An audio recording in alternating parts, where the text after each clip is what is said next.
ሰላም ጤና ይስጥልኝ የተከበራችሁ የዩቲዩብ ቻናሌ ቤተሰቦች ከዚህ በፊት በትሩዝ ኢትዮጵያ ቻናላችን የምታውቁም ቢሆንም አሁን ግን ባልታወቀ ምክንያት በብዙ ሺህ ተከታይ የነበረው ቻናላችን በመዘጋቱ እጅግ ይበልጥ ብናዝንም ግን በአዲስ መንፈስ በሌላ ቻናል ተመልሰናል።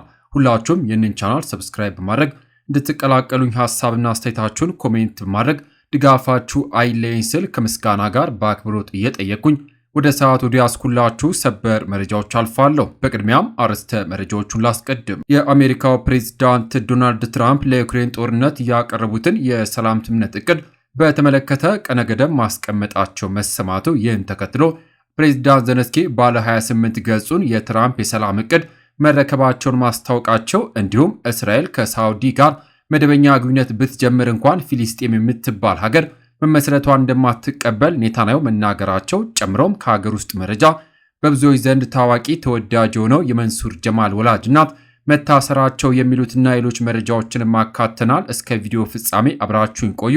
ዝርዝር መረጃዎች እንድታደምጡ ጋበዝኩ። አብረን እንከታተለው። ክቡራን አድማጮች፣ በቅድሚያም የአሜሪካው ፕሬዝዳንት ዶናልድ ትራምፕ ለዩክሬን ጦርነት ያቀረቡትን የሰላም ስምምነት እቅድ በተመለከተ ቀነ ገደብ አስቀመጡ። ፕሬዝዳንቱ ይህን ቀነ ገደብ ያስቀመጡት ለዩክሬን ነው። ዛሬ ከፎክስ ኒውስ ሬዲዮ ጋር ባደረጉት ቃለ ምልልስ ያቀረቡት ባለ 28 ነጥብ ቀነ ገደብ እንዳለው ተጠይቀው አዎ አለው ብለዋል። ይህ ቀነ ገደብ በመጪው ማክሰኞ እንደሚጠናቀቅ ገልጿል። ማክሰኞ ኖቬምበር 27 በአሜሪካ የታንክስጊቪንግ በዓል መሆኑም ይታወቃል። ትራምፕ እቅዱን ለምን ማውጣት እንዳስፈለገም ሲናገሩ ደግሞ እኛ ይህ እቅድ ያወጣነው ለአንድ ነገር ስንል ነው፣ እሱም የሰዎች ሞት ማብቃት አለበት ብሏል። እንደ ፕሬዝዳንቱ መግለጫ በእቅዱ ላይ የመስማማት አዝማሚያ ከታየ ቀነ ገደቡ ሊያራዝሙት ይችላሉ። ፕሬዝዳንቱ በእቅዳቸው ላይ ዩክሬን የምታጣው መሬት ስለመኖሩ ጠይቀው ደግሞ ምስራቃዊ ዶንባሳ ግዛት አሁንም ከእጇ መውጣቱን ጠቅሰው ማጣቷ አይቀሬ መሆኑን ተናግሯል። ሩሳውያን በተመለከተ ደግሞ እነሱ ከዚህ በኋላ ጦርነት መቀጠል አይፈልጉም፣ እንደሚያቆሙት አውቃለሁ ማለታቸውን አናዶሉ ዘግቧል። ይህ በእንዲህ እንዳለ ዩክሬን ፕሬዝዳንት በበኩላቸው የትራምፕን የሰላም እቅድ ከአጋሮቻቸው ጋር በመሆን እያጤኑት መሆኑንም አስታውቀዋል። ክቡራን አድማጮች፣ ወደሚቀጥለው ሌላኛው መረጃችን ሳልፍ በብዙዎች ዘንድ ተወዳጅ ታዋቂ ሆነው የመንሱር ጀማል እናት መታሰራቸው ተሰምቷል። የ70 ዓመቷ የመንሱር ጀማል ወላጅ እናት በኦሮሚያ ክልል በኢሊባቡር ዞን በቾ ከተማ ትናንት መታሰራቸውን የተሰማው ከስፍራው የደረሰው መረጃ እንደሚያመላክተው የእርሳቸው ምክንያት በንግድ ቦታቸው የሚጠበቀውን የንግድ ፍቃድ በግልጽ በሚታይ ቦታ ላይ አለመለጠፋቸው ነው። በዚህ ምክንያት የሕግ ቁጥጥር ስር ውለው መታሰራቸውም ተሰምቷል። ወደሚቀጥለው መረጃ ሳልፍ ፕሬዝዳንት ዘለንስኪ ባለ 28 ገጹን የትራምፕ የሰላም እቅድ መረከባቸውን አስታወቁ። የዩክሬን ፕሬዝዳንት ዘለንስኪ አዲሱን የአሜሪካ መንግስት የሰላም እቅድ ረቂቅ መረከባቸውን ገልጿል። 28 ገጾች ባሉት በዚሁ ረቂቅ ላይ የመስማማትም ሆነ የተቋሙ አስተያየት ያልሰጡት ዘለንስኪ በጉዳዩ ላይ በሚቀጥሉት ቀናት ከትራምፕ ጋር ለመነጋገር ማቀዳቸውንም አስረድተዋል። በደፈናው ማንኛውም ስምምነት የዩክሬንን ሉዓላዊነት የሚያከብር መሆን ይገባዋልም ብሏል። ይሁንና ኤኤፍፒ ይህንን ባለ 28 ገጽ ረቂቅ ሰነድ እንደተመለከተው ገልጾ በረቂቁ ውስጥ ዩክሬን በምስራቃዊ ክፍል የሚገኙ ግዛቶቿን ለሩሲያ እንድታስረክብ የሚገልጽ መሆኑን አስታውቋል። በእቅዱ መሰረት ሉጋንስክና ዶኔትስክ የተሰኙትን ግዛቶች ዩክሬን ሙሉ በሙሉ ለቃ የመውጣት ግዴታ ያለባትም ሲሆን እነዚህ ሁለት ግዛቶችና ክሬሚያን አሜሪካ የሩሲያ ግዛት ለመሆናቸው እውቅና እንደምትሰጥም የሚያሳይ ነው። እንዲሁም ከወታደራዊ እንቅስቃሴ ነፃ መሆን የሚገባቸው የዩክሬን ግዛቶች እንደሚኖሩም ይገልጻል። በሌላ በኩል ዩክሬን በተደጋጋሚ የምትጠይቀውን የደህንነት ዋስትና በተመለከተ ይህ ረቂቅ አዲስ የመፍትሄ ሐሳብንም ይዞ የቀረበ ነው። ዩክሬን የአውሮፓ ወታደሮች በሰላም አስከባሪነት በአገሯ ውስጥ እንዲሰማሩ የጠየቀች ቢሆንም የትራምፕ ረቂቅ ሕግ ግን ይህንን ተስፋዋን አጨልሞታል። ዩክሬን የኔቶ አባል ባለመሆኗ የኔቶ ወታደሮች በአገሯ ውስጥ መሰማራት እንደማይችሉ የሚገልጸው ይህ ረቂቅ ጨምሮም የአውሮፓ የጦር አውሮፕላኖች ለዩክሬን የደህንነት ዋስትና ለመስጠት በፖላንድ ይሰፍራሉ ይላል። እንደ ዘገባው በእቅዱ መሰረት ዩክሬን ያላትን የወታደሮች ቁጥር በግማሽ መቀነስ የሚኖርባታል።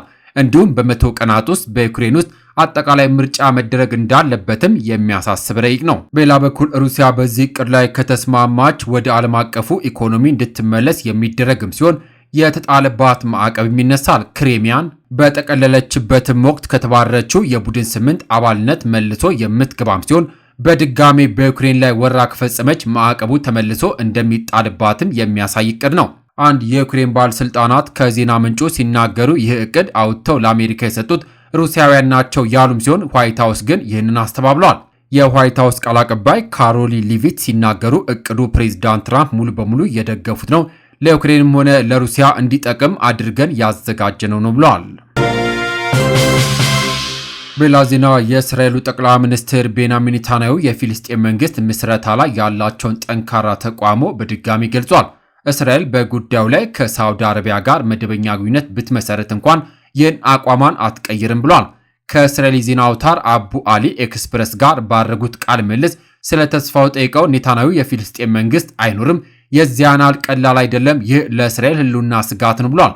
ሆኖም የእስራኤል መሪ የጋዛ ጦርነት ማብቃቱን በማንሳት ከሳውዲ አረቢያ ጋር መደበኛ ግንኙነትን መመስረት በተመለከተ አሁንም ጥንቃቄ የሚፈልግ ብሩህ ተስፋ እንዳላቸው ተናግሯል። ሁኔታዎች ሊኖሩ ይችላሉ፣ ነገር ግን ሁኔታዎቹ በሁለቱም ወገኖች ተቀባይነት ሊኖራቸው ይገባል፣ ደግሞም ለሁለቱም ወገኖች ጥሩ ነው ብሏል። አንድ ላይ ከሆንን በጣም ጥሩ በመሆን አስፈላጊ ጥቅሞቻችን እንጠብቃለን ሲሉም አክሏል። በሌላ በኩል ሐማስ እስራኤልን በጋዛ ቢጫ መስመር ተብሎ የሚጠራውን የእርቅ ማዕከሉን ቀይራለች፣ አዲስ ነዋሪዎችን ማፈናቀል ዘመቻ በማድረግ የተኩስ አቁምን እንደጣሰች ከሷል። የተባበሩት መንግስታት ድርጅት ዋና ጸሐፊ ቃል አቀባይ ስቴፋን ዱጃሪች የተኩስ አቁም ደካማነት ስጋት እንዳደረሰባቸውና በጋዛ የፊልስጤማውያን ግድያ መቆም አለበት ብሏል። የሂውማን ራይትስ ዎች ሪፖርት በበኩሉ የእስራኤል ጦር በያዘው ዌስት ባንክ በ10 ሺዎች የሚቆጠሩ ፊልስጤማውያን ማፈናቀል የጦር ወንጀልና በሰው ልጆች ላይ የሚፈጸሙ ወንጀሎች መኖሩንም ያሳያል ብሏል። ወደሚቀጥለው ሌላኛው መረጃችን ሳልፍ አንድ ማርበርግ የተያዘው ከተያዘበት ሁለተኛ ቀን ጀምሮ እስከ 21 ቀን ባለው ጊዜ ውስጥ ምልክት የሚያሳይም ሲሆን በተመሳሳይ ወደ ሌላ ሰውም ያስተላልፋል። በቫይረሱ የሚከሰተው ማርበርግ ከ24 እስከ 88 በመቶ የሞት ምጣኔ እንዳለው የጤና ሚኒስቴር አስታውቋል። የጤና ሚኒስቴር በማርበርግ በሽታ ዙሪያ በዛሬው ዕለት ለሚዲያ ባለሙያዎች ስለ በሽታው የግንዛቤ ማስጨበጫን ሰጥቷል። በግንዛቤ ማስጨበጫውም ይህ በቫይረስ የሚከሰተው የማርበርግ ቫይረስ የተያዘ ወንድ ሰው ቢሻለውም በዘር ፈሳሽ ውስጥ ለ1 ዓመት ስለሚቆይ ጥንቃቄ መደረግ እንዳለበት በቅዱስ ጳውሎስ ሆስፒታል የድንገተኛ ክፍል ዶክተር ወልደ ሰንበት ዋጋ ነው ለብስራት ሬዲዮ ተናግሯል። የበሽታው ምልክቶች በአብዛኛው ከ2 እስከ 21 ቀናት ባለው ጊዜ ውስጥ እንደሚታዩ የገለጹት ዶክተር ወልደ ሰንበት በቫይረሱ የተያዘ ሰው በመጀመሪያ ደረጃ ላይ ከፍተኛ ትኩሳት፣ ከባድ ራስ ምታት፣ ከባድ የጡንቻና የመገጣጠሚያ ህመም፣ ድካም ስሜት እንደሚሰማው ተናግሯል።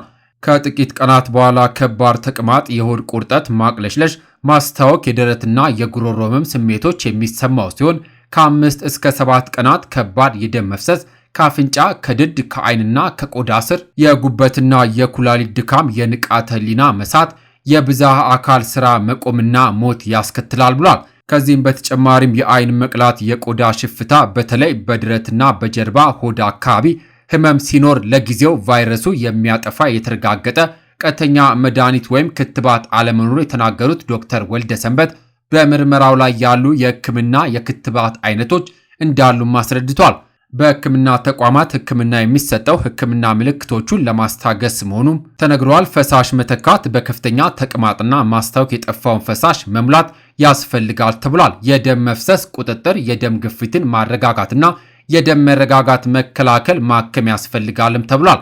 የጤና ባለሙያዎቹ የታመሙ ሰዎችን ሲያክሙ ጓንት፣ ጋውን፣ ጭንብልና የዓይን መከላከያ የግድ መጠቀም አለባቸው የተባለም ሲሆን ንጽህና፣ እጅን በአግባቡ በሳሙና መታጠብ ይገባል ተብሏል። በትናንትናው ዕለት የጤና ሚኒስትር ዶክተር መቅደስ ዳባ በማኅበራዊ ገጻቸው የዕለት የማርበርግ መረጃ ባወጡት መሰረት 2 ሰዎች በቫይረሱ የተያዙ መሆኑን የገለጹም ሲሆን በዕለቱም 5 የላቦራቶሪ ምርመራዎች የተካሄዱም ሲሆን 2 ሰው በቫይረሱ መያዛቸውና 3 ሰዎች ደግሞ ነፃ መሆናቸው ተገልጿል።